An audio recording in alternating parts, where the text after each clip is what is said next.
या ठिकाणी प्रश्न बघा, चौरस मोजणे. चौरस मोजताना काय करायचंय तर आपल्याला आडव्या पद्धतीने आणि उभ्या पद्धतीने अंक टाकून घ्यायचे. या ठिकाणी 1 2 3 4 आणि 5. त्याच्यानंतर या ठिकाणी पण अंक टाकायचे. या ठिकाणी 1 टाकलाय त्यामुळे या ठिकाणी 2 आणि या ठिकाणी 3. आता यांचं काय करायचंय तर गुणाकार करायचा आहे, तिरकस गुणाकार. 5 गुणुले 3 बरोबर 15. त्याच्यानंतर 4 गुणुले 2, 4 गुणुले 2 बरोबर 8. आता या ठिकाणी बघा 3 अंक राहिलेत, 1 2 आणि 3.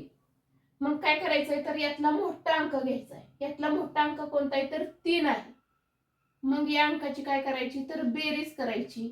म्हणजे या तिन्ही अंकांची काय करायची तर बेरीज करायची. बघा 5 आणि 8 13, 13 आणि 3 16, हाच्याला 1, 1 आणि 1 2, 26. म्हणजे या आकृतीमध्ये किती चौरस आहेत तर 26 चौरस आहेत. अशा पद्धतीने काय करता येईल तर आपल्याला चौरस काढता येईल.